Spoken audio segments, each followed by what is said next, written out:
এই যুদ্ধ সহসা বন্ধ হবে না। আমেরিকা 2000 পাউন্ডের বম দিচ্ছে না, এই দিচ্ছে না, তার ইলেকশন যে তার একটা স্ট্র্যাটেজি হিসাবে একটা একটা আই ওয়াশ। এই যে সোকল কাইন্ডনেস টুয়ার্ডস প্যালেস্টিনিয়ানস, এটা যে ফেক, এটা সবাই জানে। 10 তারিখেও তো ভোট, যেখানে জেনারেল অ্যাসেম্বলিতে ভোটাভুটি হলো, সেখানে আমেরিকা এবং আর্জেন্টিনা এবং আর 7টা ছোট ছোট দেশ ওই প্রস্তাবটাকে নাকচ করলো। ওখানে 143টা ভোট পড়লো প্যালেস্টিনিয়ানকে জাতিসংঘের ফুল ফ্লেজেড মেম্বার বানানোর পক্ষে। 25টা দেশ অ্যাবস্টেইন করলো, ভোট দিল না, এবং 9টা দেশ সমর্থন করলো। এই 9টার মধ্যে সবচেয়ে লিডিং দেশ হচ্ছে আমেরিকা। আমেরিকানরা এত ডিটারমিন্ড এবং কনফিডেন্ট। এই যে নির্বাচন কেন্দ্রিকই হয়ে থাকে, নির্বাচন কেন্দ্রিক এই বিষয়টা তো আমরা দেখতে পাচ্ছি যে একটা পুরোপুরি এথনিক ক্লিনজিং এর পর্যায়ে চলে গেছে, পুরোপুরি প্যালেস্টাইনকে ক্লিন করে ফেলতেছে মোটামুটি হামাস এবং রাফা থেকে শুরু করে। জো বাইডেন জানে যে নির্বাচনে হয়তো ট্রাম্পেরও অনেকগুলো হ্যান্ডিক্যাপ, অনেক কিছু আছে, শেষ মুহূর্তে কি হয় বলা যায় না, বিচার থেকে কোর্টে যদি তাকে ডিসকোয়ালিফাই করে দেয় তাহলে তো জো বাইডেন বেঁচে গেল, ওইটা একটা ব্যাপার।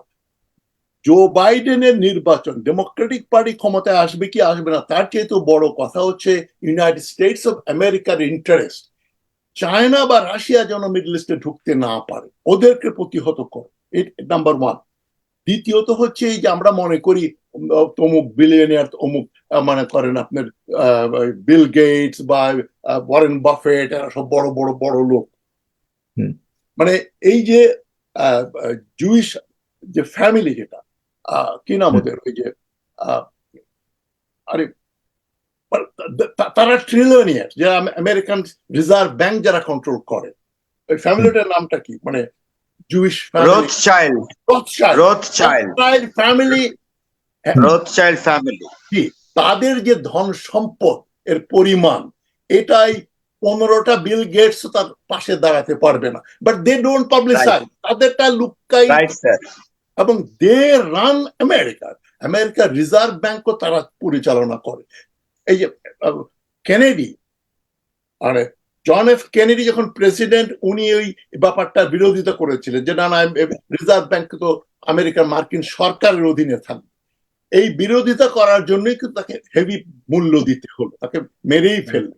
সুতরাং এই ব্যাপারটা, আমেরিকা চলে জায়নিস্টদের টাকায়, জায়নিস্টদের ইনফ্লুয়েন্সে। সিনেটরদেরকে তারা আমাদের দেশে হলে বলতো ঘুষ খায়, এমপি সাহেব ঘুষ নিছেন, আর আমেরিকাতে ওটাকে বলে তারা এই কি বলে, ওই লবি, তারা ওদের জন্য লবিং করছে। লবিং করাটা ঠিক আছে, এখন মানে তার মানে কি প্যালেস্টাইনদের ভাগ্যে, যেটা আমরা আজকে শিরোনামে ইয়ে করেছি, যে ভাগ্যে কি তার মানে মৃত্যু ছাড়া আর কিছুই নেই? না না না, আমি সেটা বলছি না, আমি আসছি। জ্যারেড কুশনার এখানে কি করছে, গাজাতে রিয়েল এস্টেট অ্যাডভার্টাইজমেন্ট দিয়েছে, যেখানে রেসিডেন্সিয়াল এরিয়া ডেভেলপ করা হবে গাজার উপরে, কারা কারা কিনতে উৎসাহী তাদেরকে আমন্ত্রণ জানাচ্ছে। উই জ্যারেড কুশনার, সে ট্রাম্পের জামাই, সান ইন ল, জুইশ। সে এখানে গাজাতে এখনো যুদ্ধ চলছে, এর ভেতরেই সে ওখানে, তারা মোটামুটি শিওর যে এটা দখল টখল হয়ে ভেঙে চুরে ফেলে আমরা এখানে দখল করে ফেলবো পুরো প্যালেস্টাইনটা তাদের।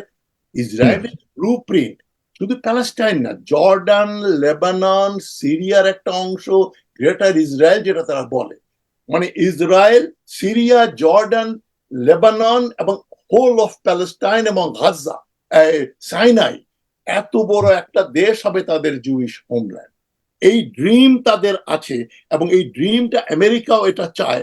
এইখানে যদি ওই রকম একটা দেশ প্রতিষ্ঠিত হয়ে যায়, তাহলে আর আমেরিকাকে, কারণ অনেকে বলছে ইসরায়েল হচ্ছে আমেরিকার এয়ারফিল্ড, মানে আমেরিকার বিমান নামার একটা ঘাঁটি হচ্ছে ইসরায়েল। ইসরায়েল কে ধরে নেন একটা 51st স্টেট হিসাবে, একে হারাতে হলে আমেরিকাকে হারাতে হবে।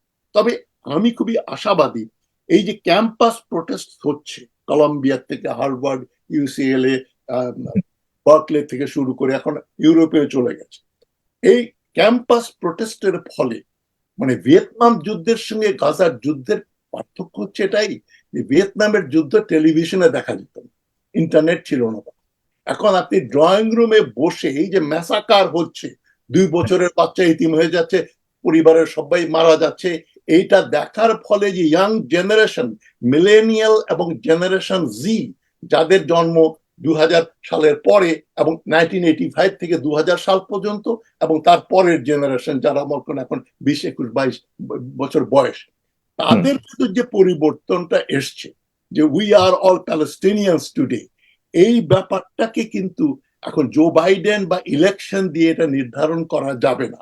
আমি মনে করি আগামী 20 বছরও তো বটেই, আগামী 20 বছর পরে এই লোক আপাতত আপাতত মানে আপনি যে বলছেন যে বর্তমান যে সংকটটা চলছে সেটা হলো সাম্প্রতিক কালের যে বা এই যে যেটা ফরকামিং ইলেকশনকে ঘিরে, যেটা এই ফরকামিং ইলেকশনের আগে পরে কি পরিণতির দিকে যাচ্ছে, মানে আমি যদি শর্ট টার্ম হিসেব করি, এটা আরো লং টার্ম বিষয়। আমি মনে করি জো বাইডেনের অসুবিধা হতে পারে, ইয়াং ভোটার হয়তো বয়কট করবে, যারা যারা ভোট দেয় ডেমোক্রেটিক পার্টিকে, কেন ভোটিং তো কম্পালসারি না, তারা ভোট দিতেই যাবে না। মুসলিম ভোট তারা হয়তো ট্রাম্পকে না দিলেও কাউকে ভোট দেবে না। এই ভোট না পাওয়াটাই তো ট্রাম্প বাইডেনের জন্য একটা বিরাট ক্ষতির ব্যাপার হয়ে যাবে। কিন্তু এটা ভোটাভুটি ছাড়াও আগামী 20 বছরে এই young generation, millennials and generation জি, এরাই কিন্তু সিনেটে বসবে, কংগ্রেসে বসবে, American foreign policy, American domestic politics তারা তারা ডিটারমিন করবে। আমি মনে করি যাদের এখন বয়স 40-এর কম, তারা কিন্তু মোটামুটি, এই আমেরিকান সার্ভে হয়েছে, তারা মেজরিটি অফ আমেরিকান বলছে সিজ ফায়ার দরকার, এবং ইয়াঙ্গার জেনারেশন বলছে শুধু সিজ ফায়ার না, Palestine must B A free entity. এই এই ডেভেলপমেন্টটা 10 বছর আগেও চিন্তা করা যেত না, যে আমেরিকানরা বলছে ইসরায়েল প্যালেস্টাইনে স্বাধীন হতে হবে, ফ্রি ফ্রি প্যালেস্টাইন। আমি পরশুদিন একটা র্যালিতে গিয়েছিলাম টরন্টো, আমি এই বয়স 4 ঘন্টা হেঁটেছি, দেখেছি। এখন ব্যাপার হচ্ছে যে কিন্তু আপনি জায়নিস্টদের যে বড় পরিকল্পনা এবং যেভাবে আপনি রোবাস্টলি তাদের যে একটা অর্থনৈতিক থেকে শুরু করে তাদের শক্তি সামর্থ্যের কথা বললেন, যে যেটা বিস্তৃত রয়েছে নর্থ আমেরিকা থেকে শুরু বিশেষ করে যুক্তরাষ্ট্রে, তাতে শর্ট টার্মে যে হিসাব করলেন, এতে ইদার ফ্রি প্যালেস্টাইন হতে হবে অথবা জায়নিস্টদের ওই পরিকল্পনার দিকেই যেতে হচ্ছে সবকিছু মিলিয়ে। কিন্তু এই নির্বাচনকে কেন্দ্র করে, নির্বাচন তো খুব এই বছরের শেষ দিকে নির্বাচন হয়ে গেলে এই শর্ট টার্মের মধ্যে কোন ধরনের সলিউশন আপনি দেখতে পাচ্ছেন কিনা? এই বর্তমান যে সংকটটা চলছে এটিকে আরো লম্বা হবে, নাকি এখানেই জয় পরাজয়ের একটা হিসাব আমরা দেখতে পাবো? আমি যদি আপনাকে একটু রেফারেন্স দেই, সিনেটর বার্নি স্যান্ডার্স তিনি বলেছেন যে যুক্তরাষ্ট্রের জন্য, বিশেষ করে বাইডেনের জন্য আরেকটা ভিয়েতনাম হতে যাচ্ছে বর্তমান এই ইসরায়েল হামাসের যুদ্ধটা।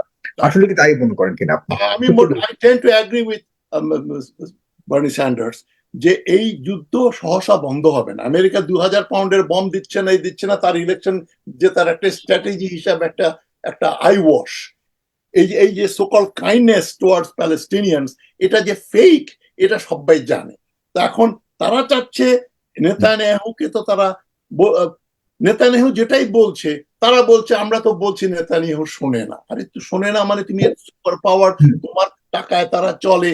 এই যে সে 10 তারিখেও তো ভোট, যেখানে জেনারেল অ্যাসেম্বলিতে ভোটাভুটি হলো, সেখানে আমেরিকা এবং আর্জেন্টিনা এবং আর 7টা ছোট ছোট দেশ ওই প্রস্তাবটাকে নাকচ করলো।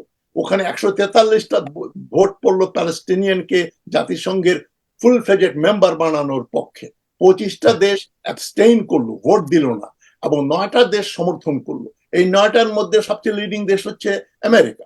তো আমেরিকা যদি সত্যি সত্যি এখানে একটা জাস্টিস চায়, কেন প্যালেস্টাইন জাতিসংঘের মেম্বার হবে না কেন? 2 স্টেট ফর্মুলাতে তো তারা এক প্যালেস্টাইনের এগ্রি করছে, 1 স্টেট তো আর এখন বলছে না। হামাস যদিও 1 স্টেটে বিশ্বাস। জি, আপনার কাছে একটু এ ব্যাপারে জানতে চাই। আমরা গত পরশুদিনের খবর যে জাতিসংঘ তারা পূর্ণ সদস্য পদ পাচ্ছে, এটা নিয়ে অনেকটা কনফিউশন আছে। তারা পূর্ণ সদস্য পদ পেলে, যেহেতু পেয়েছে বা প্রস্তাব পাশ হয়েছে যাদেরকে পূর্ণ সদস্য পদ দেওয়া হোক, এই প্রস্তাবটা পাশ হয়েছে, এর মানে কি তারা পূর্ণ সদস্য পদ পেল কিনা, নাকি তারা আবারও কোনো একটা ভেটোর কারণে আটকে যেতে পারে সদস্য পদ? এই এই যে প্রস্তাব পাশ হয়েছে, সেই প্রস্তাবের কারণেও প্যালেস্টাইনের কি অগ্রগতি হবে, তাদের অবস্থানের কোনো ধরনের পরিবর্তন হবে কিনা, তারা জাতিসংঘে আরেকটু অধিকার বেশি চর্চা করতে পারবে কিনা, এই ধরনের একটা কনফিউশন আমাদের মধ্যে রয়েছে। আপনার কাছে যদি এই ব্যাপারে একটু জানতে চাই, ছোট্ট করে শেষ করবেন। এখন যেটা আছে ওটারই একটু ধরেন 19 আর 20, এখন তো তারা ওখানে অবজারভার হিসেবে বসে। এটার পরেও কিন্তু কালকের থেকেই যে জাতিসংঘে তারা ভোট দিতে পারবে তা কিন্তু না। তাদের একটা মরাল ভিক্টরি হয়েছে। এখন subject to US veto, security council decide করবে কাকে তারা মেম্বার ঢুকতে দেবে কি দেবে না। জেনারেল অ্যাসেম্বলি একাই সবকিছু সিদ্ধান্ত করে না। 5টা ভিটো পাওয়ারের একটা যদি বলে না না ওকে আমরা মেম্বার করবো না, ডেঞ্জারাস, তারা they don't believe in freedom, they don't believe in peace. এখন হামাস তো ইসলামিক, শুধু যে মিলিটেন্ট তাই না, একটা ইসলামিক মিলিটেন্ট গ্রুপ, এবং পিএলও 1978-79 পর্যন্ত মিলিটেন্ট ছিল। পরে ইয়াসির আরাফাত মোটামুটি ক্লিন্টনের সঙ্গে এগ্রি করে ঠিক আছে আমরা একটা পিস করব, যে জন্য দেখা গেল মেনাকেম বেগিনকেও নোবেল প্রাইজ দেওয়া হলো, যে মেনাকেম বেগিন এক সময় was wanted by British police as a terrorist. সুতরাং এই যে 1919 থেকে যে তারা টেরোরিজম শুরু করলো, ইরগুন এবং হাজানা নামে দুটো টেরোরিস্ট গ্রুপ, তারা তো 1919 থেকে শুরু করেছে 2024 পর্যন্ত তারা টেরোরিজমই করে যাচ্ছে, জায়গা দখল করছে। আমেরিকা তো যে জুইশ সেটলিং, এই যে সেটল করছে জাতিসংঘের রেজলিউশন ভায়োলেট করে, যে ওয়েস্টার্ন ব্যাংকে অকুপাইড, যেটা অকুপাইড টেরিটরি, ওরা বলে 1967 এর পরে, পুরোটাই তো অকুপাইড সিন্স 1948, 67 এর পরে যেটা অকুপাই করেছে জাতিসংঘের ব্যাপারটা, সেখানে তো আমেরিকা কোনো ইন্টারেস্ট দেখায় না। সুতরাং আমেরিকার হিপোক্রেসিটা এখানে প্রকট। তবে আমি আশাবাদী যে 40-এর নিচে যাদের বয়স, এদের যখন এরা they will determine America's fate in the next coming 10-20 years. এর ভেতরে মানে আমি তো মনে হয় তারা রাফায় ঢুকবে, এই কাজটা চালিয়ে যাবে। অলরেডি তারা বলছে যে রোজ প্রায় 20-25 জনকে মারছে, কিছু 1 লক্ষ লোক মাত্র নর্থে পালিয়ে গেছে, বাদ বাকি তো সব ইতেই আছে, রাফাতেই আছে। রাফাত থেকে ওখানে নর্দার্ন গাজাতে বাড়ি ঘর নেই, ওয়াটার সাপ্লাই নেই, ইলেকট্রিসিটি নেই, এখানে গিয়ে থাকতে পারবে না, এখানেই মরতে হবে। এবং এদেরকে হত্যা করবে আমেরিকার নাকের ডগায়, আমাদের নাকের ডগার উপর দিয়ে। এর কোনো আমূল পরিবর্তন হবে বলে আমি মনে করি না এই অদূর ভবিষ্যতে।